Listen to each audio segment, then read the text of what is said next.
Olá pessoal, sejam bem-vindos ao nosso segundo vídeo da série sobre a história das universidades do estado de São Paulo. E hoje, antes de começar, eu quero dizer para você que se você ainda não assistiu o nosso primeiro vídeo, é importante que você assista, porque eu vou citar um pouco da história da Unicamp e alguns dados da Unicamp ao longo desse vídeo também. Então, é interessante que você assista para entender melhor como as coisas acontecerão no nosso vídeo de hoje. Hoje nós vamos falar sobre a USP, também conhecida como Universidade de São Paulo. Para que vocês possam entender como aconteceu a criação e a fundação da USP, nós precisamos voltar no tempo um pouquinho, e mais precisamente em 1827, 107 anos antes da fundação da Universidade de São Paulo.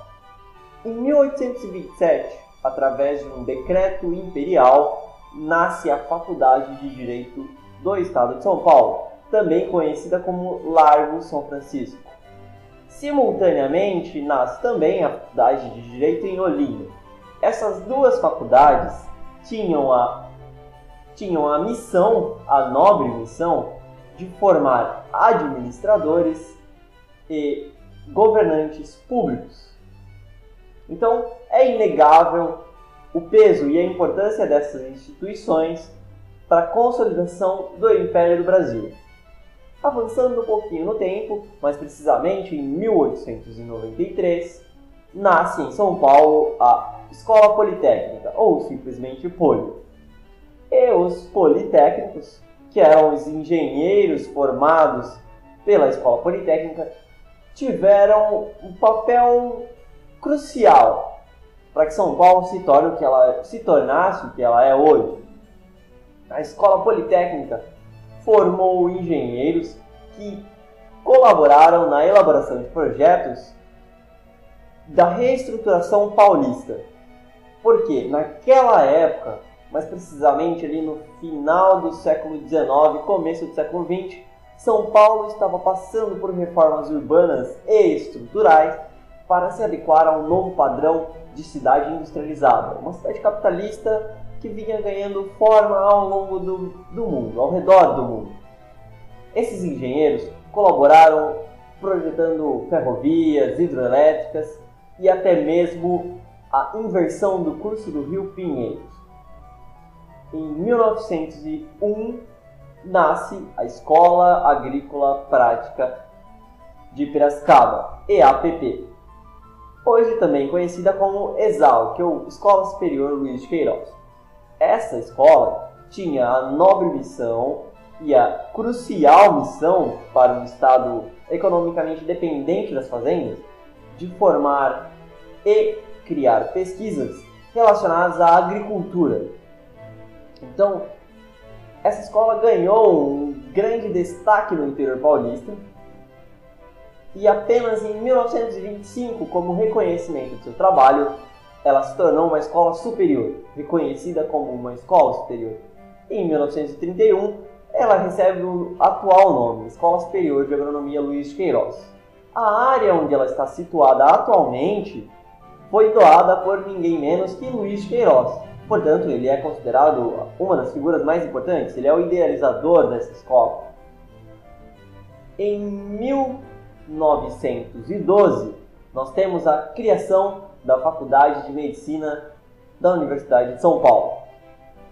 Primeiramente chamada de Faculdade de Medicina e Cirurgia de São Paulo, foi fundada por Arnaldo Augusto e, portanto, é até hoje chamada carinhosamente de Casa de Arnaldo. Sua primeira aula foi ministrada em 1913 no Salão Nobre da Escola Politécnica. Viram como a história dessas universidades ainda estão relacionadas? E mais à frente nós vamos ver como elas continuam relacionadas. Bom, a Faculdade de Medicina não possuía infraestrutura própria para realizar e para ministrar suas aulas. Então, as aulas práticas e cirurgia, as aulas práticas clínicas e cirúrgicas eram feitas na Santa Casa de Misericórdia de São Paulo. o que só mudou a partir de 1931, onde o atual prédio da Escola de Medicina foi fundado. O atual prédio foi inaugurado. Porém, apenas em 1944, ou seja, 10 anos depois da fundação da Universidade de São Paulo, é que essa universidade ganhou um hospital-escola, também conhecido como o Hospital das Clínicas.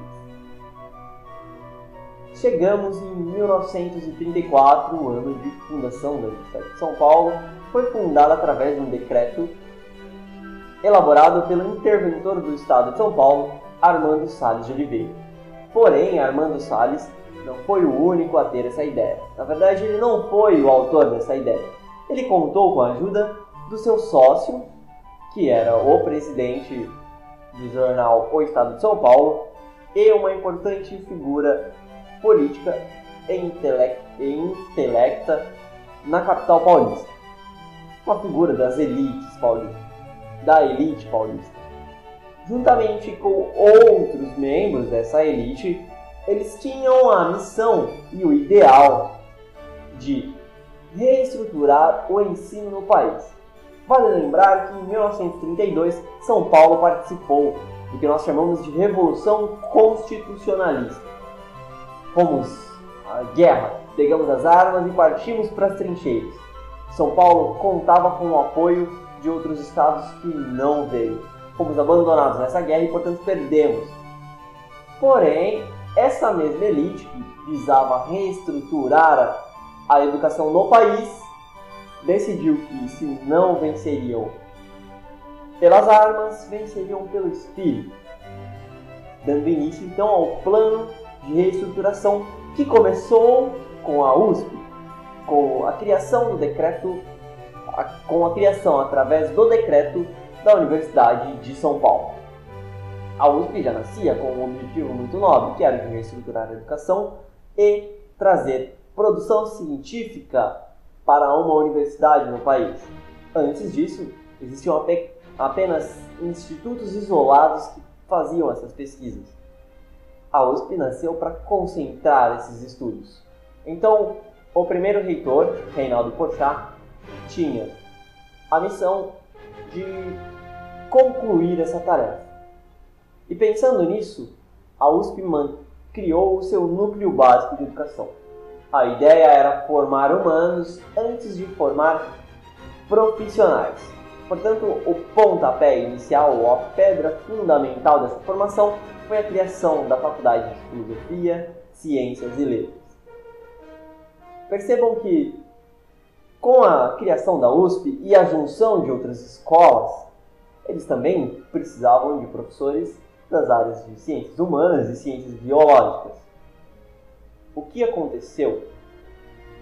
Por conta do núcleo básico ser filosofia, eles precisavam de ideologia, precisavam formar alunos críticos. Porém, a situação política do nosso país era delicada, então eles não poderiam contar com professores alemães ou italianos, por exemplo, porque esses dois países estavam em regimes fascistas e a ideologia era um tanto quanto controversa se comparada à ideologia vigente no nosso país, que era a democracia.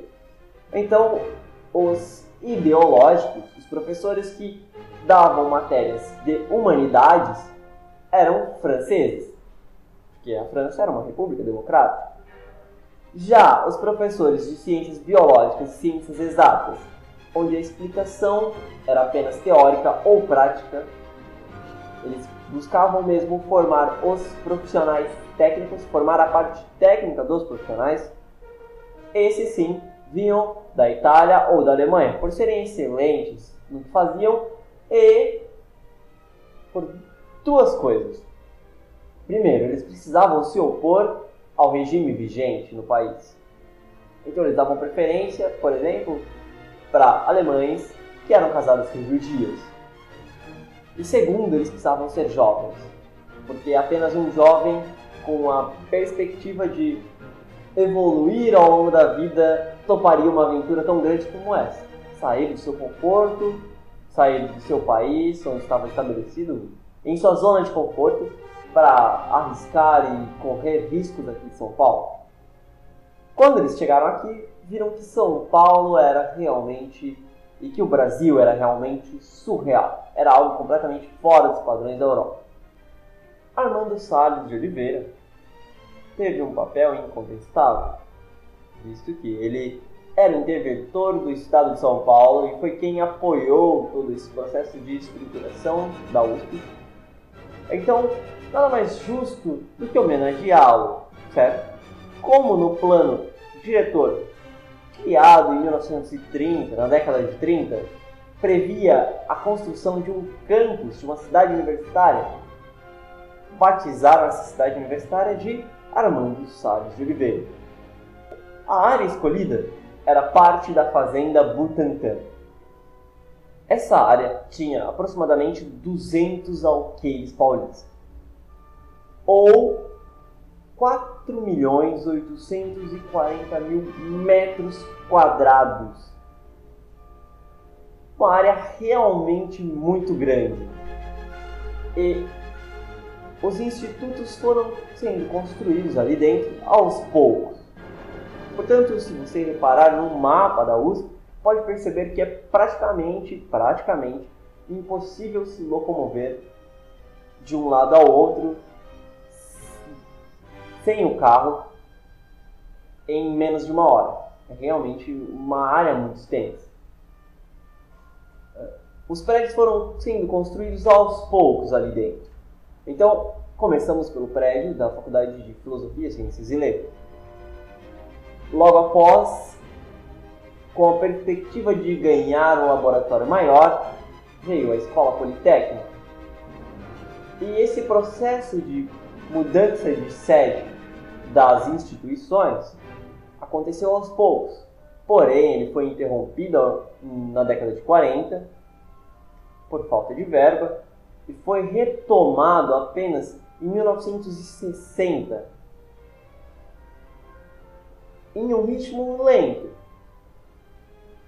abaixo do que a faculdade, do que a Universidade de São Paulo esperava e desejava. Então, com a ditadura militar, os militares tinham um especial interesse no desenvolvimento de ciências exatas e aceleraram o processo. 1970 é a década que encerra esse processo de mudança. Então, todas as instituições que gostariam de se mudar para o campus, mas ainda não tiveram condições suficientes para mudar, mudaram nessa década, 1970.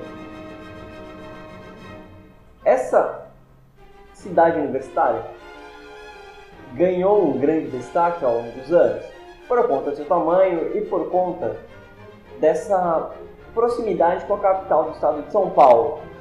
Então, atualmente, encontra-se dentro da cidade universitária 20 instituições de ensino, 3 institutos especializados da USP, um centro de práticas esportivas, 5 museus, 2 institutos associados, a Academia de Polícia Civil, o Centro de Desenvolvimento e Planejamento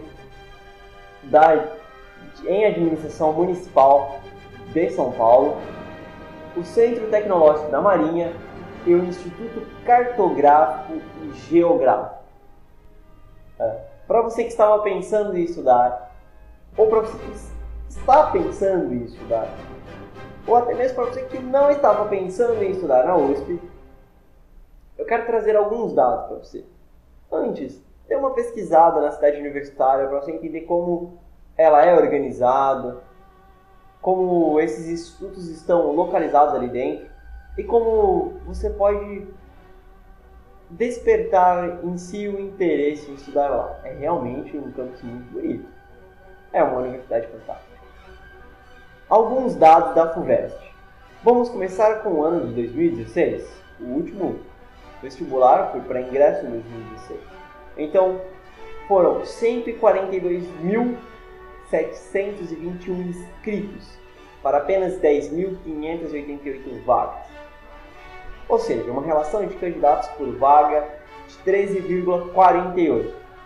Se você assistiu o nosso primeiro vídeo, você já deve ter percebido uma estranha relação entre a USP e a Unicamp. Obviamente, o número de inscritos no vestibular da USP é praticamente o dobro que o número de inscritos no vestibular da Unicamp. Porém, o número de inscritos, o número de vagas da USP é quase 3 vezes maior que o número de vagas oferecido pela Unicamp. O que dá uma relação de candidatos por vaga menor na USP do que na Unicamp. Portanto, teoricamente, é mais fácil entrar na USP do que na Unicamp. E como é feito esse vestibular? Bom, o vestibular é o temido vestibular da FUVEST. Para alguns é realmente muito difícil, para outros não. Tudo depende do seu perfil. Eu, particularmente, tenho mais afinidade com as áreas de ciências exatas. E a USP é uma faculdade menos humana do que a Unicamp. Portanto, eu, particularmente, prefiro a FUVEST ao invés da Convest. Claro que o vestibular é mais extenso. Possui 90 questões contra 48 da Unicamp. Porém, não tem redação na primeira fase. Já na Unicamp você tem redação logo na primeira fase. São 48 questões e a redação. No VESP são 90 questões e não tem redação na primeira fase. Você só vai ver a redação na segunda fase. E aí vem a diferença entre a FUVEST e a Unicamp novamente. A segunda fase é dividida em 3 dias.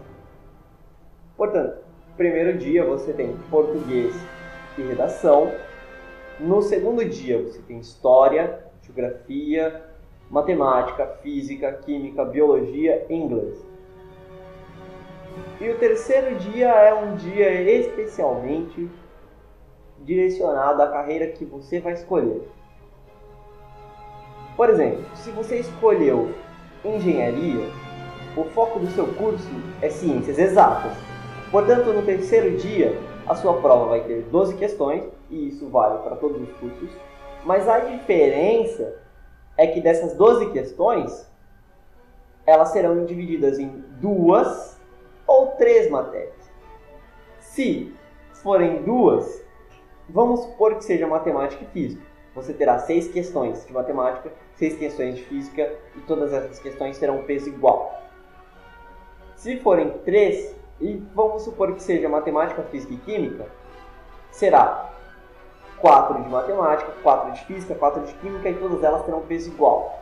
No terceiro dia da segunda fase, todas as questões têm o mesmo peso para você e elas vão ser direcionadas para o curso que você escolheu. As dicas de estudo são as mesmas. Você encontra fóruns na internet, você encontra grupos especiais para o vestibular da FUVEST. Vale lembrar que, por conta desse perfil diferente de FUVEST e Unicamp, inclusive até a lista de livros é ligeiramente diferente, a lista de livros de leitura obrigatória é ligeiramente diferente. Então é interessante que você entre em grupos de estudos do Facebook, do Google+, ou em fóruns na internet específicos para a FUVEST, porque aí você encontra material direcionado para a prova que você quer prestar. E aí você passa a conhecer melhor como ela funciona e como ela consegue dificultar exercícios simples. Exercícios realmente simples se tornam um pouco mais complicados pela forma como eles são apresentados na FUVEST. Vale lembrar também que você ainda tem à sua disposição o Google.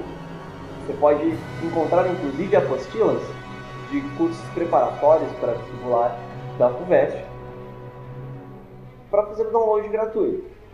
Você também pode usar as suas ferramentas preferidas, outras ferramentas que eu não estou falando. Você pode usar o YouTube, até mesmo o YouTube, para ver videoaulas, se preparar. Você pode montar um cronograma de estudos a partir da lista de conteúdo que será da lista de conteúdo previsto para o vestibular de 2017.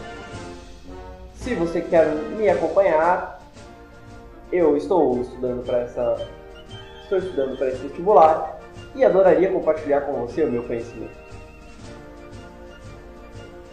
Portanto, é realmente crucial